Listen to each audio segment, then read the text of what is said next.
ये पद पाके जो मद हो जाता है एक बड़ी सांकेतिक भाषा। ये न समझ लीजिएगा कि भाषा में कोई शब्द वैसे बना दिया जाता है।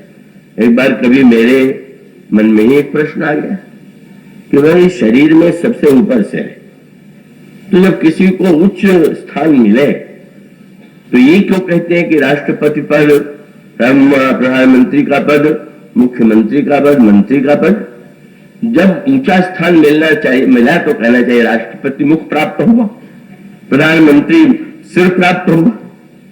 पर इसका अर्थ ये हुआ, पर शब्द जो है बहुत चुन के चुना गया और उसका अर्थ ये है कि सिर सबसे ऊपर है, पर पद का कार्य ही है कि सारे शरीर का भार उठावे। मानो पद पाने वाले को ध्यान रखना चाहिए कि वो बोझ बनने के लिए नहीं, बोझ उठाने के लिए नियुक्त किया गया। अगर वो दूसरों का बोझ हल्का करता है तो पद पर और लद गया तो फिर वो तो दूसरे के कंधे पर सवार हो रहा है। और संकेत क्या है?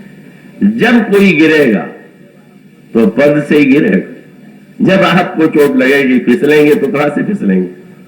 पैर जरा सा लड़खड़ाए, ठीक से देख करके नहीं चले, फिर आप गिरे। और इसका अर्थ यह है पद पा करके जो संभाल करके नहीं चलेगा वो गिरेगा। वो स्वयं गिरेगा, स्वयं शरीर को छुटावेगी और जो उसके लोग पास आसपास होंगे वो भी जो उस पर लदे होंगे उनको भी छुटावेगी। और दूसरा आपने देखा होगा, ये जो लोग बहुत शराब पी लेते, चलते समय उनकी लड़खड़ाहट देखने योग्य होती है। उसका अर्थ यह है कि अगर शराब पी लिया और पद और मद, भगवान राम ने जो शब्द चुना, सबते कठिन राज मद भाई, और इसका अर्थ यह है कि संसार में कोई आप शब्द बदलना चाहे तो आपको काटना पड़ता है, ऊपर नया अक्षर लिखना पड़ता है। पर पद को मद बनाना हो तो कुछ काटने की आवश्यकता नहीं। पद को जो काटते हो रहने दीजिए, बस प में एक घुंडी लगा दीजिए और मद बन जाएगा। और उसका अर्थ है कि पद बस जरा सा अहम मद पी लिया, जहां पर व्यक्ति ने अभिमान की शराब पी वो मद हुआ। भगवान राम ने यही कहा कि सचमुच तुम ठीक ही कहते हो। पद पा करके अधिकांश लोग मदयुक्त हो जाते हैं। अब भरत जी को बड़ा आश्चर्य, प्रभु तो अब समर्थन कर रहे हैं, पर वो तो बोलने का उनका कौशल है। अब धीरे से उसको मोड़ा और कहने लगे कि तुम ठीक तो कहते हो, सब ते कठिन राज मद भाई, जे अचमय नृप मातम के, लेकिन नाहिन साधु सभा जिन से।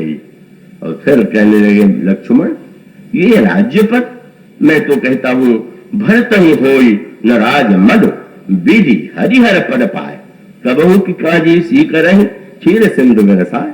ब्रह्मा विश्व शंकर का पद पा करके भी भरत को मद हो ही नहीं सकता। और फिर तो प्रभु ऐसी काव्य की धारा, ऐसा धारा प्रवाह प्रभु बोलने लगे, ते मेरे तरणी तरणी मकु गिलई, गगन मगन मकु मेघई मिलई, गोपद जल बूढ़ई घट जोनी, सज क्षमा बरु छाड़ी ठोनी, मसक फूक बरु मेरु उड़ाई। उपमा उपमा दृष्टांत हो निप भरत ही भाई। अब वो स्वामी जी ने कहा एक नई बात हुई, अभी तो भगवान पार हो गए और अब अचानक वर्णन करते करते चुप हो गए। क्यों चुप हो गए? सूर्य जब डूबता है तो व्यक्ति चुप हो जाता है, लगता है इस समय आप लोग डूबे हुए हैं। और बोलना वो समय ऐसा कहे, प्रेम पयोन मगन रउड़ाओ, इतना कहते प्रभु जो है भरत के प्रेम समुद्र में डूब गए। वह समुद्र जो असीम विशाल समुद्र कृपा सिंधु प्रभु है, वह प्रेम समुद्र में डूब जाते हैं। भरत में ही वे डूबते हैं, भरत को ही वो सहारा मानते हैं। उनके लिए भरत से बढ़ करके कोई और प्रिय हो सकता है, इसे स्वीकार करने के लिए प्रभु प्रस्तुत नहीं। इसलिए रामायण में बार बार यह बात प्रभु कह देते हैं, सर्वत्र कह देते हैं, कोई नहीं हो सकता। यहां तक कि जो संसार में नीति के विरुद्ध है, आप किसी के यहाँ भोजन करने जाए और भोजन करते करते दूसरे यहाँ कहें कि उसके यहाँ बड़ा बढ़िया भोजन बना था, अब लीजिए। अब सामने वाले के आप भोजन कर रहे हैं, इसका अर्थ है कि आपका भोजन किसी काम का नहीं।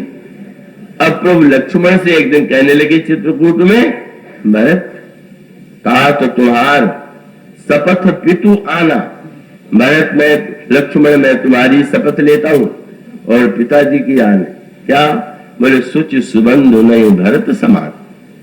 भरत के समान कोई भाई संसार में है ही। किससे कह रहे हैं? उस भाई से कह रहे हैं जो जीवन भर सेवा में सब कुछ छोड़ के लगा। और इसका अर्थ यह है कि प्रभु जहां पर एकदम विह्वल हो जाते हैं और सर्वदा वही स्मरण। किसी ने तुलसीदास से पूछ दिया कि महाराज जी इतने दूर रहते हैं और आप कहते हैं, तो गोस्वामी जी ने कहा राम बंधु सोच दिन राती। क्या? उन्होंने कहा जैसे, शब्द उनका ये था कि जैसे, वो गोस्वामी जी कहते हैं कि जैसे जो एक कुआं होता है, ये कहा जाता है कि जो कछुआ होता है उसको निरंतर जो है चिंता, वो उसका जो अंडा होता है वह रेत में गड़ा हुआ होता है। वह जल में होते हुए भी वो स्वामी जी भगवान से प्रार्थना करते हैं तह तह जनि छिन छोह छाड़िया कमठ अंड की नाय, निरंतर। और इसीलिए वो स्वामी जी से किसी ने पूछा कि आप भरत को राम के प्रेम की सीमा, राम प्रेम की सीमा भरत को कहते हैं, तो इसका अभिप्राय क्या है? भरत दूर क्यों रहते हैं? तो गोस्वामी जी ने यही कहा कि राजधानी से सीमा तो सर्वदा ही दूर होती, लेकिन राजा को जितनी चिंता सीमा की होती है और किसी की चिंता नहीं होती। वो भरत तो प्रेम की सीमा है, श्री राम तो निरंतर उनकी याद में ही डूबे रहते, निरंतर उन्हीं की चिंता करते रहते। तो वो चौपाई तो बार बार जौन हो तो उसमें भी वही। और उत्तर जब अयोध्या कांड समाप्त हुआ तो गोस्वामी जी जब कहने लगे तो को की झड़ी लगा दी। बोले सिया राम, ये जो चौपाई चुनी गई है ये तो धर्म के संदर्भ में, वहां अगर भरत न होते तो धर्म का सच्चा रूप कहां से प्रकट होता। पर अंतिम क्षण में गोस्वामी जी पूछते हैं पढ़ने वालों से, सुनने वालों से, सिया राम प्रेम पीयूष पूर्ण हो तो जन्म न भरत को। श्री राम के और सीता जी के प्रेम से परिपूर्ण अगर भरत का जन्म न हुआ हो, प्रेम तो था पर ऐसा पूर्ण प्रेम कैसा होता है अगर भरत न होते तो। श्री राम प्रेम पीयूष पूर्ण हो तो जन्म न भरत को। फिर पूछते हैं मुनि मन अगम यम नियम सम दम विषम व्रत आचरत को। बड़े बड़े मुनियों के लिए भी जो व्रत दुर्लभ है वो कौन कर पाता। और फिर कहते हैं तीसरा, फिर दुख दाह दारिद्र दंभ दूषण सुयस मिश अपहरत को। अगर भरत न होते तो दुख दरिद्रता दोष सारे संसार का कौन मिटा देता। इतना को की झड़ी आपको रामायण में कहीं नहीं मिलेगी। गोस्वामी जी पूछते हैं भरत न होते तो धर्म कहां, रहस्य कैसे सामने आता। भरत न होते तो प्रेम की पूर्णता कहां आती। भरत न होते तो समाज के दोष का निराकरण कैसे होता। भरत न होते तो समाज में इतना उच्च कोटि का जो मुनियों के लिए अगम है वो व्रत कौन दिखाता है। मानो भरत का ये जो कोश अक्षर है। पर गोस्वामी जी किसी ने पूछ दिया, आपको तो लगता है बस भरत भरत भरत को छोड़ करके आपको कुछ दे दिया है उन्होंने कहा। और तब उन्होंने कहा हाँ भाई, और वो सूत्रों ने कहा भाई भरत न होते तो संसार में इतनी वस्तुओं की कमी रह जाती।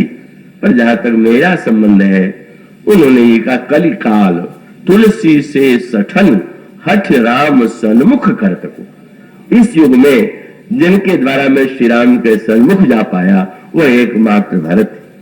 तो जिसके लिए इतने को लगे हो उसको का रहस्य कल से आपके सामने चेष्टा की जाएगी। आज इतना है, बोलिए।